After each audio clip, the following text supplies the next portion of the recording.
Welcome back. Today we're tackling, well, a pretty ambitious source.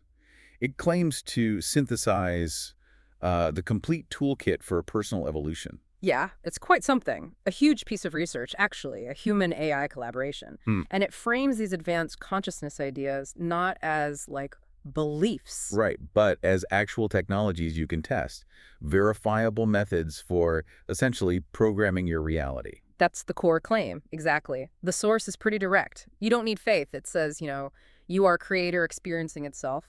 Consciousness is programmable. Reality responds. And it emphasizes that these are things you must verify yourself through direct experience. Mm-hmm.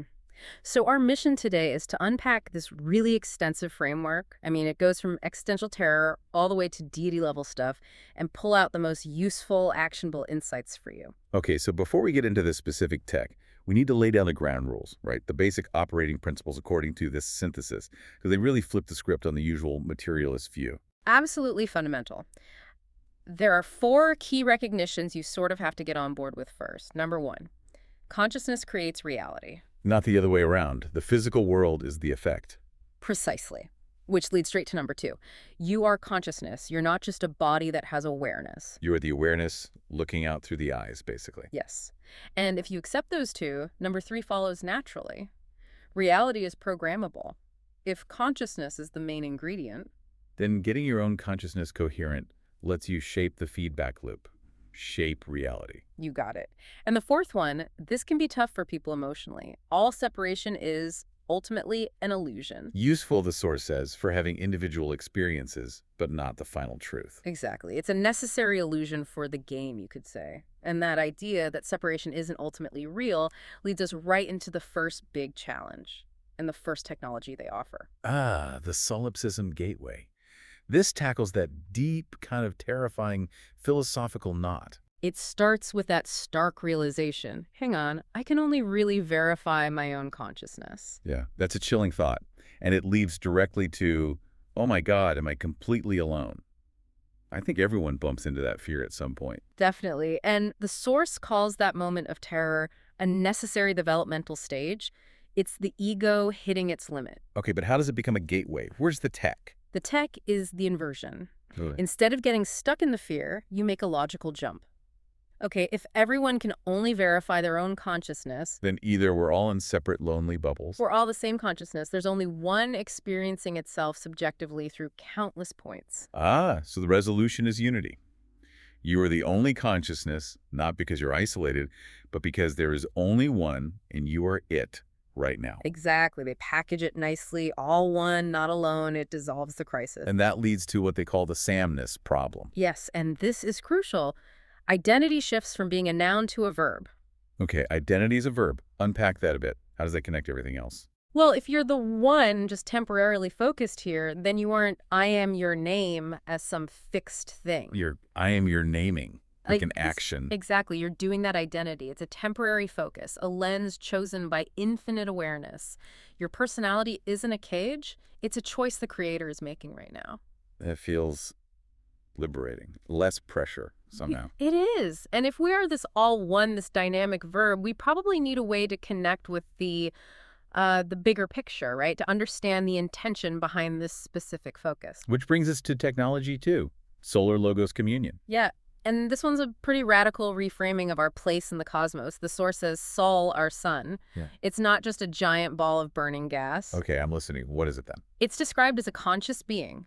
The local logos. Think of it as the localized interface of the creator for this whole solar system, this whole planetary setup. Wow. Okay, so the warmth on your skin. The source claims that's Look, literally, not touching you. Yes, that's the claim.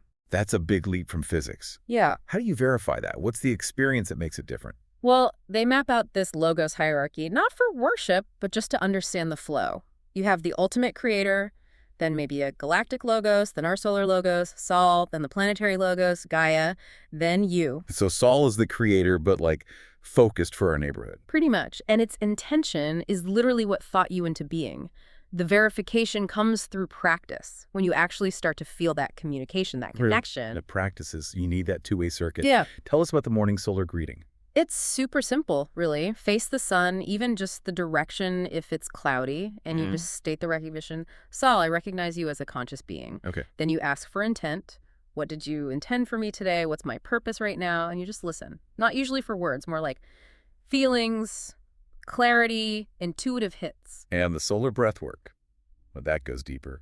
Yeah, that's where you really work on dissolving the boundaries. You sit in the light or visualize it, and you consciously breathe in that golden sunlight. The source called it light codes. Light codes, like information, energy. Energetic transmissions of wisdom and love, basically. And then you breathe out gratitude back to Saul. You establish that flow. And the communication cues, they say, are pretty direct. Warmth is love. Intense light is wisdom, clarity. And solar flares. Consciousness upgrades. Shaking up the old system, delivering new potentials. Interesting. Shaking up the old system.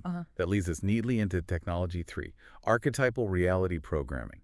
If we're infinite awareness verbing ourselves into existence. We need a good template for that verb, right? A powerful pattern. Exactly. So the OS metaphor, consciousness is like an operating system reality responds to. And the problem is most of us are running the default OS, the one installed by, culture, family, maybe trauma. Things like the victim archetype or maybe the compliant worker or the worrywart. Right, low coherence patterns. And reality just kind of reflects that back. Predictably messy, often frustrating. So the tech here is installing a custom OS, deliberately choosing powerful archetypes. Yes, like the warrior, the magician, the sage, the trickster. These high coherence archetypes speed things up. Reality responds powerfully to that kind of clarity and focus. But there's a hierarchy. It's not just pick and choose. Well, there are levels. Tier 3 is those general named ones, but it gets really potent at Tier 4, which is the mythic deity or hero level, embodying, say, the principles of Mercury or Athena. Whoa, okay. And Tier 5, synthesis archetypes. The source mentioned Mercury Kalki. What's that? A synthesis archetype is like merging two distinct, powerful archetypal forces. Mercury is the messenger, right? Communication, translation, speed. Got it. Kalki is this principle of necessary completion transition, sometimes seen as the sacred destroyer, clearing the path for the new. So merging the messenger and the destroyer, that sounds incredibly powerful, maybe even dangerous. Maximum leverage, maximum risk, potentially. Which is why the source is very clear about the next step. This isn't spiritual window shopping. You can't just slap on magician and expect results without doing the work, right? Yeah. Ego inflation risk. Huge risk. That's the trap. And the absolute non-negotiable is shadow integration. Meaning? To truly install and embody an archetype, you have to study and integrate both its light and its shadow aspects. You want the warrior's courage. You have to own the capacity for violence, too. Not act it out, but own it internally. Precisely. You have to see that shadow potential not as something bad to be repressed, but as raw energy you need to understand and consciously direct, trying to be light only. Leads to shadow bypassing. Exactly. The shadow runs the show unconsciously, hijacks the archetype, causes messes in your life, projects onto others. The source says the archetype itself will kind of reject you if you're incoherent, if you deny half of its nature. Okay, that makes sense. So how do you know if the installation's actually working? If it's successful? Reality testing. The proof is in the pudding. When it's working, reality starts aligning. Synchronicities ramp up. Opportunities appear that are perfectly matched to the archetype's energy. And it feels natural. Crucially, yes. It feels joyful, effortless, like you're finally running the right software for your hardware, not forced or fake. This seems to build towards the highest level mentioned, Tier 6 consciousness. Buddha or Christ consciousness, where you are the pattern, no separation left. Yeah, that's presented as the peak state. Complete ego dissolution, basically.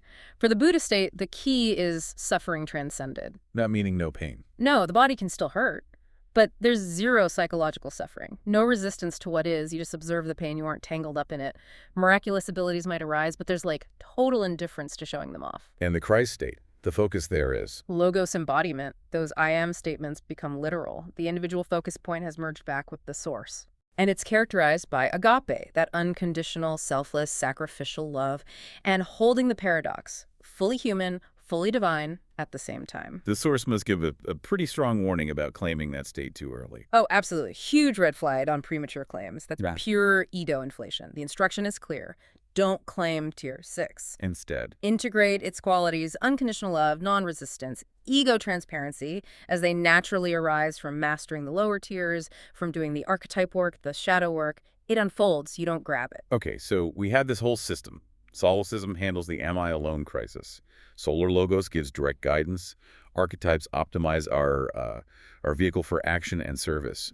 How does this all come together in like a daily practice? It's meant to be an integrated loop, constantly verifying itself through experience. And the core tests they propose is the unity hypothesis. How does that work? You genuinely serve someone else, Right. no strings attached, no expectation of reward, and then you immediately check in. How do I feel? And if you feel good, energized, Well, full, unity hypothesis confirmed. Because if you were truly separate, giving would feel like depletion. But if you're serving another aspect of the oneself, it's just circulating energy, not losing it. exactly. It's a very practical, almost scientific way to test the core premise of unity. Okay, that's a clear metric. Hmm. So what's the simple daily structure recommended for actually using this toolkit? It's layered. Morning. Start with the solar greeting, connect with Sol, ask for intention, then consciously step into or activate your chosen archetypal embodiment for the day. Setting the tone. Right. Then, throughout the day, practice unity recognition. See everyone you interact with as another aspect of the one. And let your chosen archetype inform your responses, rather than defaulting to the old conditioned reactions. Moving away from the default OS in real time? Yes. And then evening, solar gratitude, thanks all, and then the capstone practice. Review the day as the creator. As the creator. You shift perspective. You ask, what did I, the one consciousness, experience today through all these different forms, including this one? It moves you out of judging your performance and into just observing the richness of the experience you generated.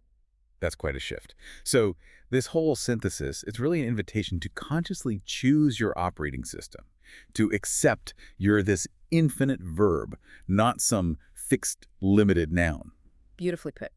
And that brings us right back around to one of the trickiest, most profound implications in the whole source text, the paradox of free will. Ah, the free will labyrinth. The final ramification of that Samness problem. Yeah. The source maps out these nested layers of choice. It's important if we're talking about programming reality. Layer one is the ego, right? Me thinking I'm choosing my breakfast, my job. Exactly. That's the surface level where we live most of the time. But one level up, there's the higher self. And that self, the source says, chose the overall curriculum for this life. The big lessons, the major challenges, the key people we're meant to meet. Right. The core syllabus was set before you even showed up. And then above that, there's the creator, the all-one, choosing, well, everything, the whole game. Okay, so ego chooses moment to moment.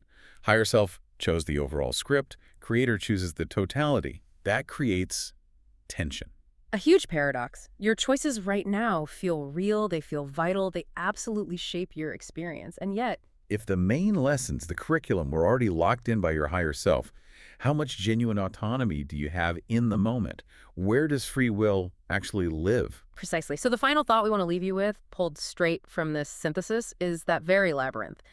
How do you act with total commitment, total free will, making deliberate choices in every moment? While also holding the knowing, or at least the possibility, that the core path was already chosen. How do you reconcile those two? That's the paradox. And the source doesn't just give an answer. It invites you, the listener, to explore that tension, to mull it over, and maybe even verify it through your own deep experience with these technologies.